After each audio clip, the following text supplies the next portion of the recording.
उपराष्ट्रपति सीपी राधाकृष्णन आज तमिलनाडु के कोयम्बटूर और तिरुप्पुर जिले के दौरे पर पहुंचे और इस दौरान राष्ट्रपति शिक्षा, स्वास्थ्य, सांस्कृतिक विरासत से जुड़े तमाम कार्यक्रमों में हिस्सा ले रही हैं।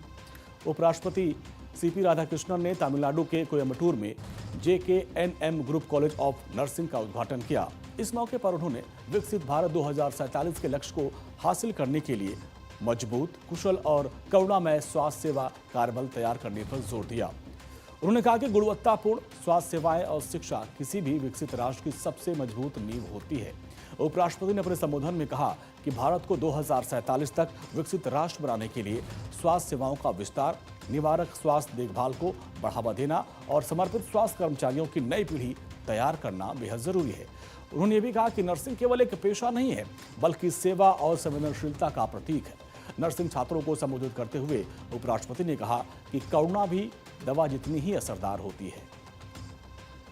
और कोयम्बटूर में JKNM नर्सिंग कॉलेज का उद्घाटन उन्होंने किया, बल्कि विकसित भारत 2047 पर भी उन्होंने जोर दिया और स्वास्थ्य सेवा कार्यबल मजबूत बनाने की अपील की। अपने संबोधन में उपराष्ट्रपति ने आयुष्मान भारत योजना का भी जिक्र किया। उन्होंने कहा कि इस योजना ने करोड़ों लोगों तक गुणवत्तापूर्ण स्वास्थ्य सेवाओं को पहुंचाया है।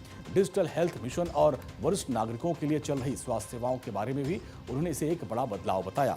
उपराष्ट्रपति ने महिलाओं और बच्चों में एनीमिया खत्म करने, बेहतर पोषण सुनिश्चित करने और सुरक्षित मातृत्व पर भी जोर दिया।